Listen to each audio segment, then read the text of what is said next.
நீங்கள் தவறவிட்ட எபிசோடுகளை இப்பொழுதே காணுங்கள் உங்கள் Tandivan.com மற்றும் Tandivan யூடியூப் சேனலில்.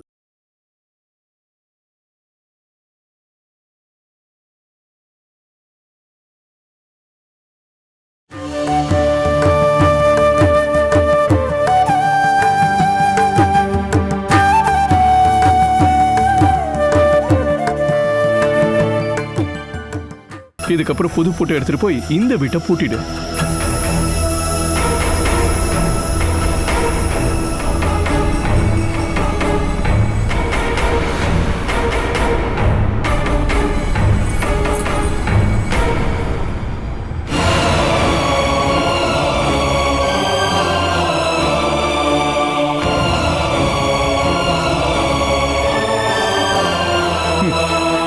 வெளியில தூக்கி போட்டிருக்கமே, இதுல இருந்து உங்களுக்கு என்ன தேவையோ அதை எடுத்துக்கிட்டு போயிட்டே இருக்கணும்.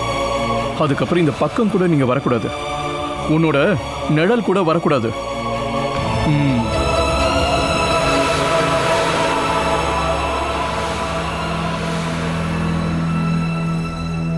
நாளைக்கு காலையில நாங்க மறுபடியும் வருவோம். இந்த வீட்டை இடிக்கிறதுக்காக ஜேசிபியோட வருவோம். அந்த நேரத்துல மட்டும் உன்னை நான் இங்க பார்த்தேன்னா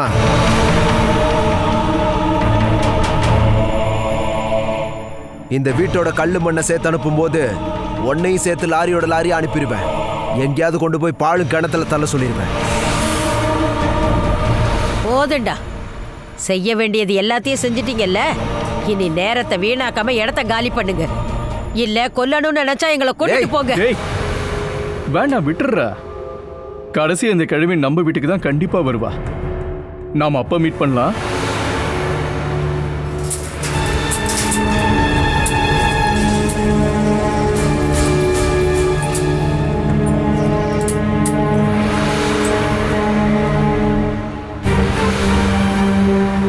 பூட்டியாச்சா?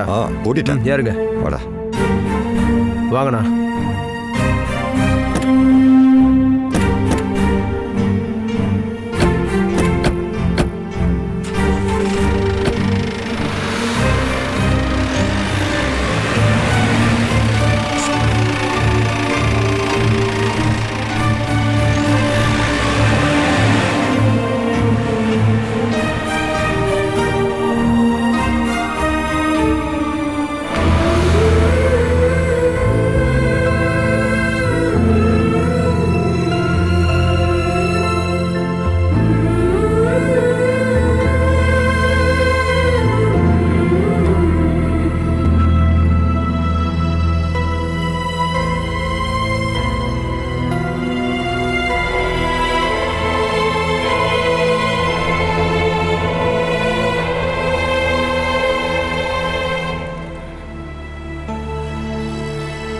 ஆமாண்ணே, அந்த பாட்டியும் பொண்ணு என்ன பண்ணுவாங்க? அவங்க எங்க தான் போவாங்க? எனக்கு தெரியாது திவாகரா. அதை பற்றி அவங்களே முடிவெடுத்துக்கட்டும். இருந்தாலும் அந்த வீட்டில் இதுக்கப்புறம் அவங்க இருக்க முடியாதுங்கிறது தான் உண்மை. சொந்தம்னு சொல்கிறதுக்கு வேற யாராவது இருக்காங்களா என்ன? அந்த பாட்டி கண்டிப்பாக வேற யாராவது இருப்பாங்களே. யார் இருந்து என்ன பிரயோஜனம்? பூதம் மாதிரி இருக்கிற அந்த பசங்களுக்கு எதிராக யாராவது உதவி பண்ணுவாங்களா? யாருமே இல்லாத அந்த பொண்ணுக்கு வாழ்க்கை கொடுத்ததுக்காக விஜயலட்சுமி மேடத்துக்கு என்ன நடந்ததுன்னு பார்த்தீங்களா? நாங்களும் சில விஷயம் கேள்விப்பட்டானே. அது ஒரு ஆக்சிடென்ட்லாம் இல்லையா, யாரோ சில பேர் பாலத்திலிருந்து தள்ளி விட்டுருக்காங்களாம். நீ சொல்கிறதாப்பா உண்மை. ஆனால் இதை பற்றி கேள்வி கேட்கறதுக்கு யாராவது ஆட்கள் இருந்தால் தானே நியூஸ் பேப்பர்காரன் இதை பற்றின செய்தியை போடுவான். இருந்தாலும் இவ்வளோ பெரிய குடும்பத்திலேருந்து ஒரு பொம்பளை செத்து போயும் அவங்க பணக்கார குடும்பங்கிறது தான் பிரச்சனையே. பணக்காரங்க வீட்டில் நடக்கிற பிரச்சனைக்கு இன்வால்வ் ஆகுறதுக்கு யாருமே யோசிப்பாங்க. இப்போ என்ன நடந்ததுன்னு நீங்களே பார்த்தீங்கல்ல. அந்த வீட்டில் அவனுங்க பண்ணுற அக்கிரமம் எல்லாத்தையும் பார்த்துட்டு நாம் பார்க்காத மாதிரி திரும்பி வந்துட்டோம் இல்லையா? இந்த பாருங்க, நமக்கு தெரிஞ்ச ஒரு ஆளுக்கு இந்த மாதிரி நடந்திருந்தா நாம சும்மா விட்டுருப்போமா என்ன சொல்லுங்க? உண்மைதான். அந்த மோகன்தாஸ் மட்டும் இங்கே இருந்திருந்தா நாமளும் ஏதாவது பண்ணியிருக்கலானே. அவர் எப்போ வருவார்னு ஏதாவது தகவல் கிடைச்சதா? மணிப்பாலுக்கு ஒரு தடவை கூட்டிகிட்டு போயிருக்காரு. அங்கே செக்கப் எல்லாம் முடிச்சுட்டு எப்போ வருவார்னு யாருக்கு என்னப்பா தெரியும்? வேலை முடிஞ்சதும் கிளம்பிடுவார். என்ன இருந்தாலும் அங்கேருந்து வரணும் இல்லையா? விஜயலட்சுமி மேடம் செத்து போனது மோகன்தாஸ்க்கு தெரியுமா என்ன? அது எப்படி தெரியாமல் இருக்கும்? எல்லா பேப்பர்லேயும் தான் வந்துச்சு. நானும் ஃபோன் பண்ணி சொன்னேன். மோகன்தாஸ் ரொம்பவே வருத்தப்பட்டார். இப்போ நான் அந்த பொண்ணுக்கும் அந்த பாட்டிக்கும் நடந்த சம்பவத்தை ஃபோன் பண்ணி சொல்லணும். அவர் வந்திருந்தாருன்னா நம்ம எல்லாரும் ஒன்றா சேர்ந்து அந்த குடும்பத்துக்கு நம்மளால் முடிஞ்ச வரைக்கும் ஏதாவது பண்ணியிருக்கலாம்.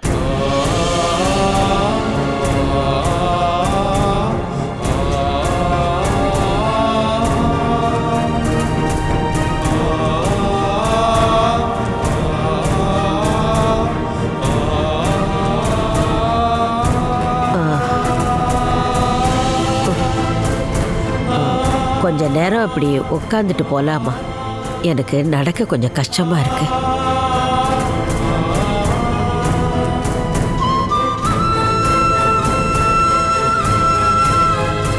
பாட்டி, நம்ம எங்க பாட்டி போக போறோம்? தெரியல எங்க போறது. எனக்கும் தெரியல பாட்டி. இந்த உலகம் ரொம்ப பெருசு. இந்த வயசான காலத்துல கூட ராத்திரி நேரமா இருந்தாலும் யார் துணையும் இல்லாம கோயிலுக்கு போயிட்டு வருவேன். என்னோட அம்மாக்கு நான் தான் பல வகையா தடையா இருந்தேன். நீங்க தனியா போகணும்னு நினைக்கிறீங்களா பாட்டி? தனியா போகணுமா? உன்னை இந்த கையில ஒப்படைச்சிட்டு தான் விஜயலட்சுமி போயிருக்கா. என் பேத்திய ஒரு நல்லவன் கையில பிடிச்சு கொடுக்காம என் உயிர் போகக்கூடாதுங்கிறதா என்னுடைய வேண்டுதல். வா, நாம போலாம். நம்மளை யாரு ஒதுக்குனாலும் இருட்டுறதுக்கு முன்னால ஒரு வழி அந்த கடவுள் நிச்சயம் காட்டுவாரு. வா.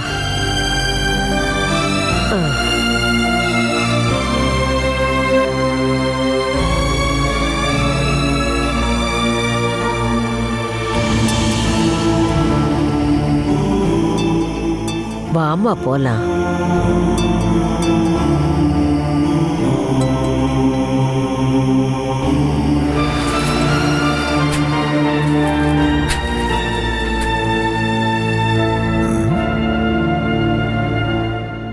பாட்டியும் அந்த பொண்ணும் எங்க போறாங்க?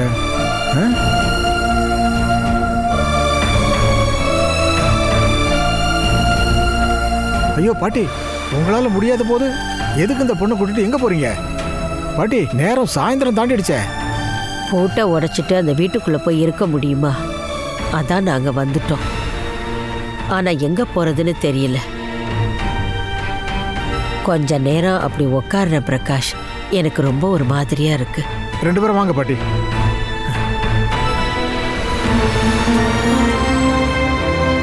உட்காருங்க, உட்காருங்க, வந்து உட்காருங்க. பார்த்து பாட்டி, பார்த்து.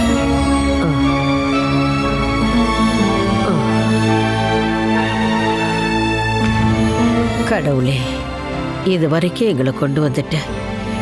இனிமே எங்க போறோம்? பாட்டி, தண்ணி கொண்டு தரவா?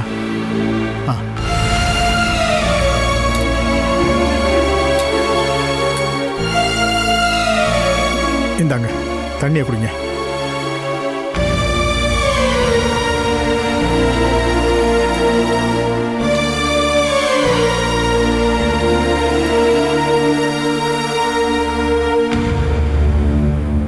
இந்தாம்மா, தண்ணியை குடி. வேண்டாம் பாட்டி. லக்ஷ்மி போனதுல இருந்து இந்த பொண்ணு இப்படியே தான் இருக்கா. பச்சை தண்ணி கூட குடிக்கிறதுல அவ நினைப்பா இருக்கா. தூங்குறதும் இல்லை. எப்பவும் அவ அம்மாவையே நினைச்சுக்கிட்டு இருக்கா. பாட்டி, வாங்க நம்ம இங்க இருந்து போலாம். எங்கம்மா போறீங்க? உன் மனசுக்குள்ள ஏதாவது பிளான் இருக்கா என்ன? இல்ல, இருட்டுறதுக்குள்ள கண்ணு முன்னாடி எங்களுக்கு ஏதாவது வழி தெரிஞ்சா நடப்போம். அதை தவிர வேற எதுவும் பண்ண முடியாது. இருட்டின பிறகு உங்க 2 பேரையும் நாங்க வெளியே அனுப்புறதா இல்லை. எனக்கு அம்மாவும் பொண்டாட்டியும் அக்காவும் தங்கச்சிகளும் குழந்தைங்களும் எல்லாரும் எனக்கு இருக்காங்க. இன்னைக்கு ஒரு ராத்திரி என் வீட்டுக்கு வாங்க. என் வீட்டுக்குள்ள எவனாலும் வந்து எதுவும் பண்ண முடியாது.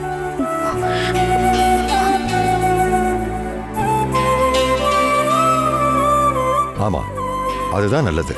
இன்னைக்கு மட்டும் நீங்க இவர் வீட்டில் தங்குங்க. நாளைக்கு மோகன்தாஸ் வந்ததுக்கு அப்புறம் நாம என்ன பண்ணலாம்னு யோசிச்சு முடிவெடுக்கலாம். உங்களுக்கெல்லாம் ரொம்ப பெரிய மனசு இருந்தாலும் உங்களுக்கு பாரமா இருக்க நாங்க விரும்பல. ஆமா, எனக்கு பாதுகாப்பு கொடுத்ததுனால என் அம்மாக்கு என்னாச்சுன்னு தெரியும்ல. அந்த நிலைமை உங்க யாருக்கும் வர வேண்டாம். எங்களுக்கு பாசம் கொடுக்கறதால உங்களுக்கு கஷ்டம் வரக்கூடாது. எந்த தண்டனையும் எங்களுக்கு கிடைக்காதுமா. இந்த ஊர்ல இருக்கிறவங்களோட விளையாடுற அளவுக்கு அந்த ஊருக்காரங்களுக்கெல்லாம் தைரியம் கிடையாது. இங்க இருக்கிற நாங்கெல்லாம் கூடனா தேனீக்கள் கூடுற மாதிரி இருக்கும். ஆமாம் பாட்டி, நீங்க தைரியமா அண்ணனோட வீட்டுக்கு போங்க. நாங்க எல்லாரும் சேர்ந்து அந்த வீட்டுக்கு பாதுகாப்பா இருப்போம்.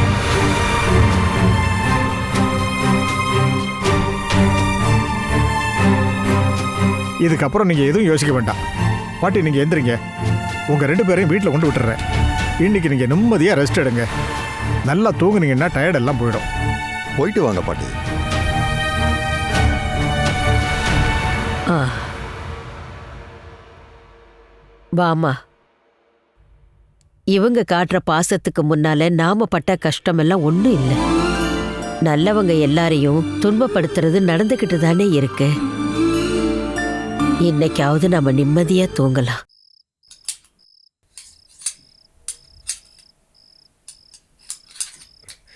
ஸ்ரீ, அம்மாடி ஸ்ரீ. என்னங்க, நான் இங்க இருக்கேன். அதோ வரேன். எல்லாமே போச்சுடி. உன் நாசமா போடுங்க அண்ணனுக்கு எல்லாரும் ஒண்ணு சேர்ந்து அந்த பாட்டியும் கிருஷ்ணாவையும் வெளியே அனுப்பிட்டு வீட்டை அவனுக்கு சொந்தமாக்கிட்டானுங்க. கடவுளே, நீங்க சொல்றதுல உண்மையா? உன்கிட்ட பொய் சொல்றதுக்காக நான் இப்படி ஓடி வருவேனா என்ன? அந்த சொத்தை நான் அடையலாம் நினைச்சு போட்ட பிளான் எல்லாம் இனி இந்த ஜென்மத்தில் நடக்க போறதில்ல. அப்படின்னா அந்த பத்திரம் உங்களுக்கு கிடைச்சிருச்சா? இதுக்கப்புறம் பத்திரத்தை வச்சு என்னடி பண்றது? உன் பாட்டியும் அந்த பொண்ணையும் அங்கிருந்து விரட்டி விட்டதுனால சொத்து எல்லாம் அவங்களுக்கு ஆயிடுச்சு. இதுக்கப்புறம் பத்திரத்தை அவங்க எப்படியாவது ரெடி பண்ணிடுவாங்க. அவங்களால மட்டும் அதை எப்படி ரெடி பண்ண முடியும்? நானும் எங்க அம்மா வயிற்றுல பிறந்தவ தானே. பசங்களுக்கு மட்டும் இல்ல, பொண்ணுங்களுக்கும் சொத்துல அவங்களுக்கான பங்கு கிடைக்கணும். ஒரு பங்கு எனக்கு கொடுத்தே ஆகணும். அப்போ அதை சீக்கிரம் போய் தடுத்து நிறுத்துறதா ரொம்ப நல்லது. இல்லைன்னா நாங்க கஷ்டப்பட்டு ஆட்டையை போட்ட சொத்து அது எங்களுக்கு மட்டும்தான் சொந்தம்னு அவங்க அப்படியே அமைக்கிடுவாங்க. அந்த 3 பேரும் 1ஆம் நம்பர் திருடனுங்க. நீங்க ஒன்றும் பயப்படாதீங்க. நான் நாளைக்கே எங்க அம்மா வீட்டுக்கு போயிட்டு வரேன். அம்மா இறந்ததுக்கு அப்புறம் நான் அந்த வீட்டை விட்டு வந்திருக்கவே கூடாது. இருந்தாலும் அந்த பத்திரத்தை அவ எங்க தான் ஒழிச்சு வச்சிருப்பா? அவ கண்டிப்பா ஒளிச்சு வச்சிருக்க மாட்டா ஸ்ரீகுட்டி. ஒரு தடவை உங்க அண்ணனுங்க எல்லாரும் வாண்டடா அந்த வீட்டுக்கு போய் அங்க இருந்ததெல்லாம் தூக்கி போட்டு எரிச்சானுங்கல்ல, அப்போ அந்த பத்திரத்தை எடுத்து மறைச்சி வைக்க வாய்ப்பு இருக்கு. ஐயோ கடவுளே, ஒருவேளை அந்த 20 லட்ச ரூபாய் தீல எரிஞ்சு போன மாதிரி இந்த பத்திரமும் எரிஞ்சு போயிருந்தா என்ன பண்றது? நம்ம உடனே தெரிஞ்சுக்கிறோம்.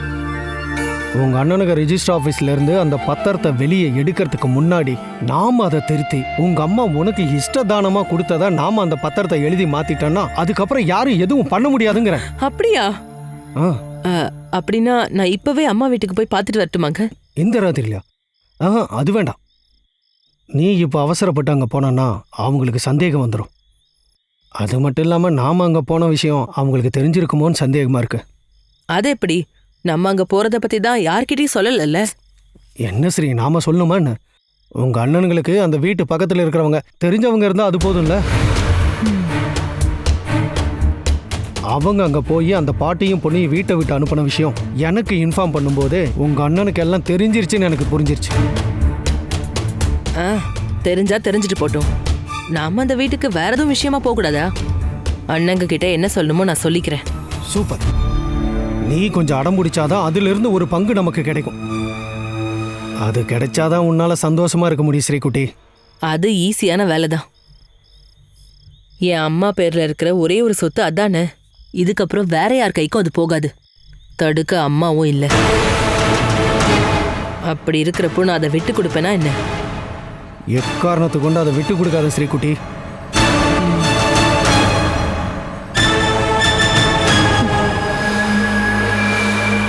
நாளைக்கு காலையில விடியட்டும்.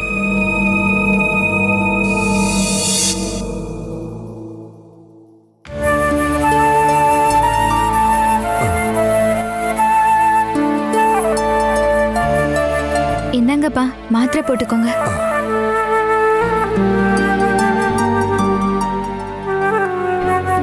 நீங்க இப்படி வருத்தப்பட்டு உட்காந்துட்டு இருந்தா என்னப்பா பிரயோஜனம்? பாட்டி கிருஷ்ணாக்கா எங்க இருக்காங்கன்னு நீங்க தேடி கண்டுபிடிக்கலாம் இல்லையா? நான் பொண்ணா பிறந்துட்டேன், இல்லனா இந்த நேரத்துல நானே போய் பார்த்திருப்பேன். பொழுது விடியட்டும், பாட்டியும் கிருஷ்ணாக்காவும் எங்க இருக்காங்கன்னு நானே போய் கண்டுபிடிக்கிறேன். ஓ அம்மா தடுத்ததுனால மட்டும் இல்லம்மா, மேலங்குளத்துல இருந்து பாட்டியையும் கிருஷ்ணாவையும் துரத்தி விட்டதா சொல்லி என் மருமானுங்க சொன்னதுக்கு அப்புறம் தான் தெரியும். அது ஏன் என்கிட்ட சொன்னாங்கன்னு தெரியுமா? அந்த பாவப்பட்டவளுக்கு உதவி பண்றதுக்காக இல்ல, எக்காரணம் கொண்டும் அவங்கள வீட்டுக்குள்ள விடக்கூடாதுங்கிறதுக்காக தான். நீங்க எதுக்காக உங்களோட மருமக பேச்சு கேக்குறீங்க? அவங்க 3 பேரும் நமக்காக எதுவுமே பண்ணது கிடையாதே. அசோக் அண்ணாவோட கேஸ்ல நம்மள ஏமாத்திட்டு தானே இருக்காங்க.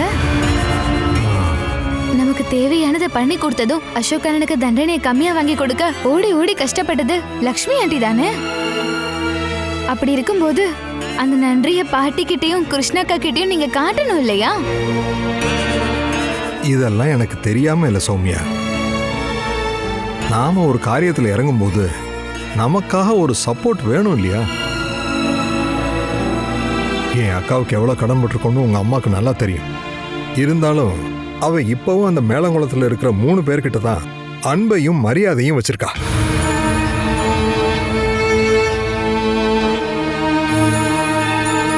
இதுக்கு முன்னாடி அந்த விஷயத்தை பேசும்போது உங்க அம்மா என்ன சொன்னா தெரியுமா?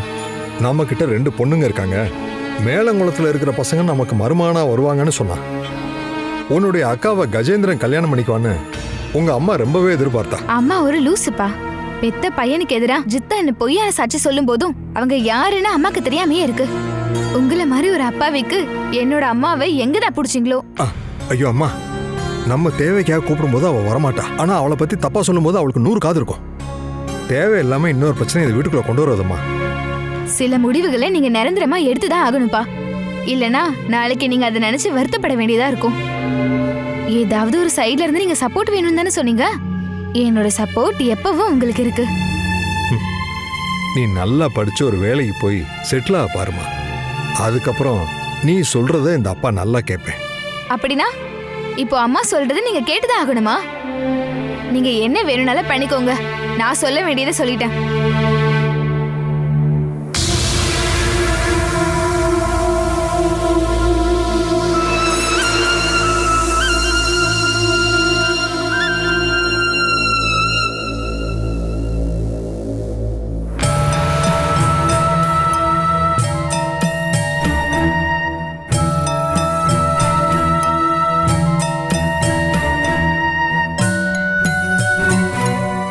நீ அங்க எல்லாத்தையும் செக் பண்ணி பார்த்துட்டியா?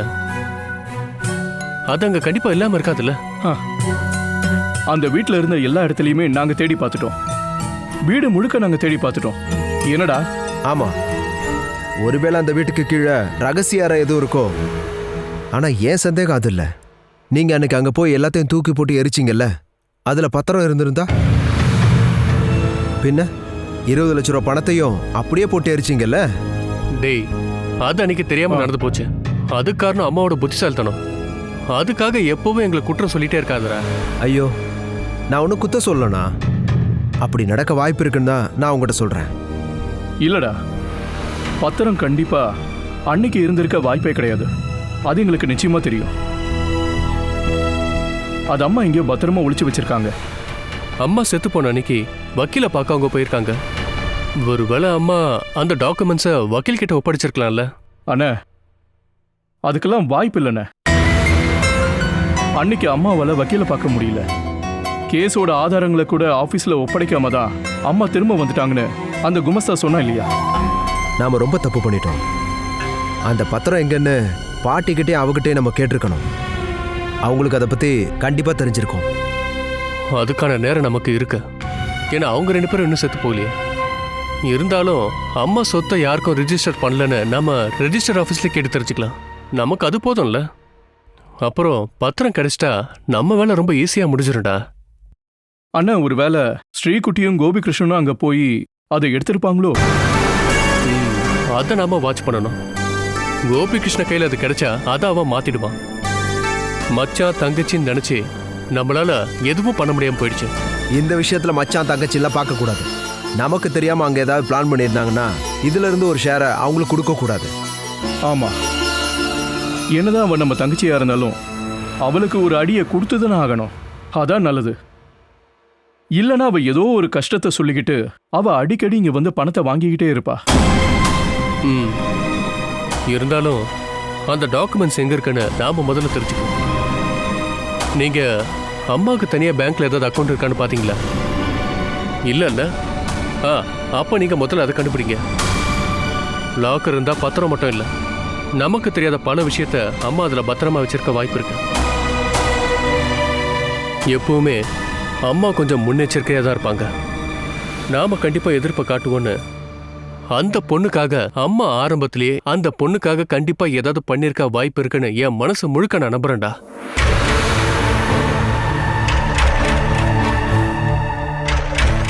அதை நம்ம கண்டுபிடிச்சிட்டா அந்த பொண்ணு நம்ம ஏமாத்திடுவோன்னு நம்மளால நிம்மதியா இருக்க முடியும்.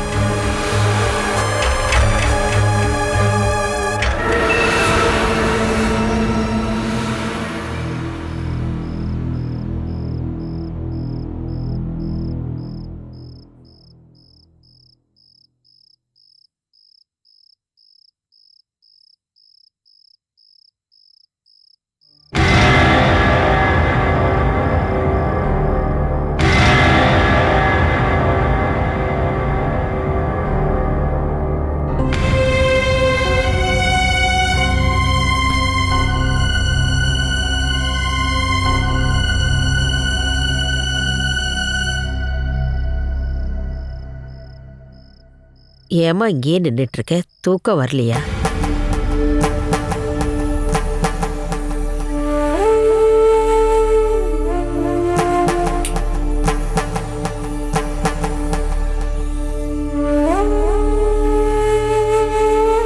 நீ எதுக்கு இங்கேயே நின்றுட்டு இருக்க? கிருஷ்ணா, வந்து கொஞ்ச நேரமாவது படுத்து தூங்கு. மற்றதை பத்தி நாளைக்கு யோசிச்சுக்கலாமா? வா.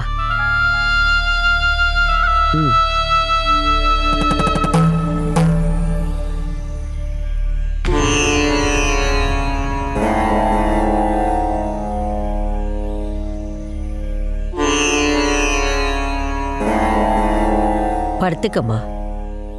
இன்னும் கொஞ்ச நேரத்துல விடிஞ்சிடும். எல்லாத்தையும் மறந்துட்டு நிம்மதியா படுத்து நீ தூங்கு.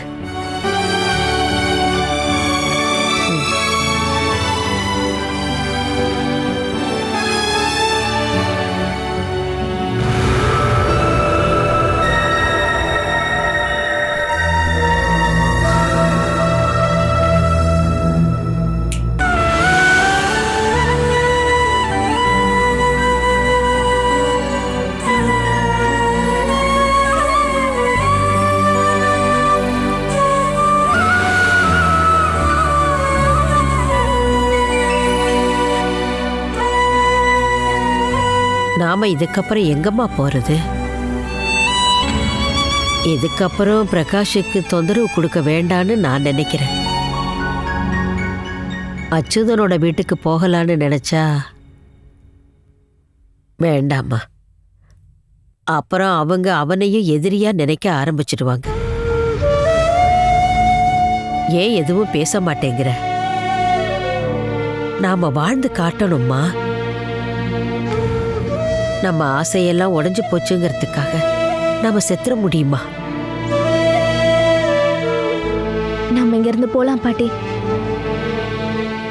என் மனசுக்குள்ள வாழணுன்ற ஆசையை தூண்டி விட்டது என் அம்மா தான். என் அம்மா இப்பவும் என் மனசுக்குள்ள அதே உருவத்துல தான் இருக்காங்க. இருந்தாலும் நான் சாக மாட்டேன்.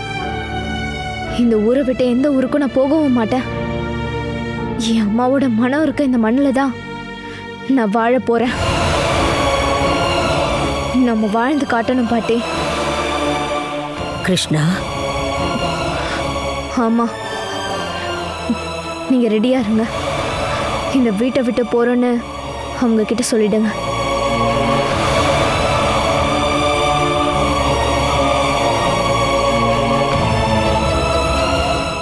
Catch us on TV, Tandivan.com, Facebook and YouTube.